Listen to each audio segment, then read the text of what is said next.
Hello दोस्तों, आज हम बात करने वाले हैं बद्रीनाथ मंदिर के इतिहास के बारे में, जो ज्यादातर लोग नहीं जानते हैं। तो इस वीडियो में आइए जानते हैं और शुरू करते हैं इस वीडियो को। बद्रीनाथ को कई शास्त्रों में बैकुंठ के नाम से जाना जाता है।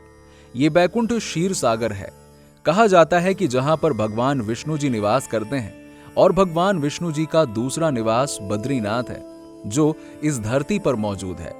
बद्रीनाथ के बारे में यह भी कहा जाता है कि ये कभी भगवान शिव और माता पार्वती का निवास स्थान था, लेकिन विष्णु भगवान ने इस स्थान को भगवान शिव जी और माता पार्वती से मांग लिया था। और उन्होंने कैसे लिया था ये स्थान, आइए जानते हैं। भगवान विष्णु जी ने एक युक्ति सोची और जब माता पार्वती और शिव जी भ्रमण के लिए बाहर आए तो उन्होंने अपने द्वार पर एक छोटे से शिशु को रोते हुए देखा। शिशु को रोता हुआ देख माता पार्वती की ममता जाग उठी और उन्होंने शिशु को चुप कराने के लिए उसे अपने गोद में उठा लिया और फिर देवी पार्वती शिशु को अपने साथ निवास स्थान के अंदर ले गई। शिशु को कुछ ही देर में सुला दिया। उसके बाद माता पार्वती शिशु को वहीं सुलाकर भगवान शिव के साथ स्नान करने चली गईं। स्नान के बाद जब दोनों वहां पर आए तो देखा निवास स्थान का दरवाजा अंदर से बंद था। तब मां पार्वती ने भगवान शिव जी से कहा कि अब हम क्या करें। इस पर शिव जी ने कहा कि ये तुम्हारा बालक है, मैं कुछ नहीं कर सकता और ना मैं अपने बलपूर्वक दरवाजा खोल सकता हूं। तभी भगवान शिव और माता पार्वती वो स्थान छोड़कर केदारनाथ चले गए। इसके बाद क्या आपको पता है कि गोमुख चार धाम यात्रा में सबसे पहले गंगोत्री के दर्शन किए जाते हैं? गोमुख, जहां से मां गंगा की धारा निकलती है। इस यात्रा के बाद में बद्रीनाथ के दर्शन होते हैं। बद्रीनाथ यात्रा दो पर्वतों के बीच में बसा हुआ है। क्या आप जानते हैं कि इसे नर नारायण पर्वत भी कहा जाता है? कहते हैं कि यहां पर भगवान विष्णु के अंश नर और नारायण ने तपस्या की थी। नर अगले जन्म में अर्जुन के रूप में और नारायण श्री कृष्ण के रूप में हुए थे। कहा जाता है कि यमुनोत्री मंदिर बद्रीनाथ की यात्रा में दूसरा पड़ाव है। ये देवी यमुना का मंदिर है। इसके बाद केदारनाथ के दर्शन होते हैं। मान्यता के अनुसार कहा जाता है कि जब केदारनाथ और बद्रीनाथ के कपाट खुलते हैं उस समय मंदिर में एक दीपक जलता रहता है।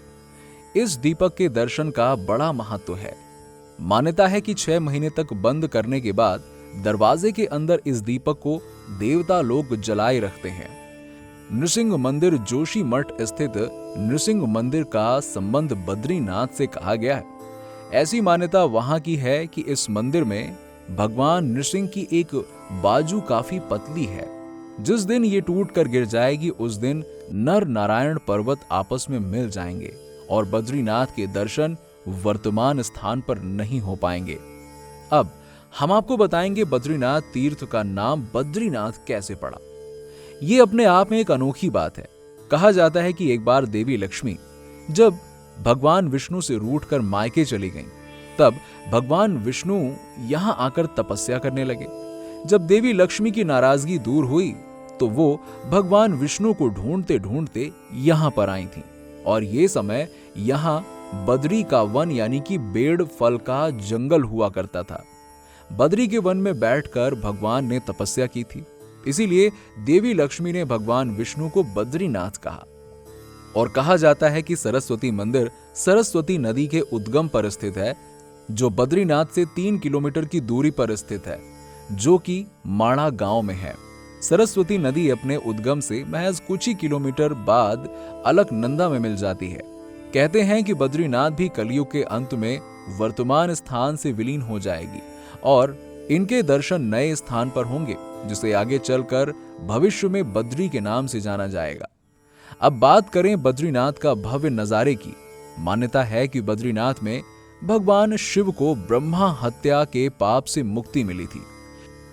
इस घटना की याद दिलाता है ये स्थान, जिसे आज ब्रह्म कपाल के नाम से जाना जाता है। ब्रह्मा कपाल एक ऊंची शिला है जहां पितरों का श्राद्ध किया जाता है। माना जाता है कि यहाँ श्राद्ध करने से पितरों को मुक्ति मिलती है और बद्रीनाथ के पुजारी शंकराचार्य के वंशज होते हैं, जो रावल कहलाते हैं।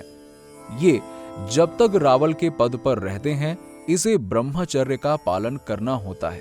जो कि इतना आसान नहीं है। वैसे क्या आपको पता है कि रावल के लिए स्त्रियों का स्पर्श भी पाप माना जाता है? तो दोस्तों, आपका क्या कहना है इस बारे में नीचे हमें कमेंट सेक्शन में कमेंट करके जरूर बताइए। और अगर आपको वीडियो अच्छी लगी हो तो इसे लाइक करें, शेयर करें अपने दोस्तों के साथ, और मिलते हैं आपसे अगले वीडियो में। तब तक के लिए नमस्कार।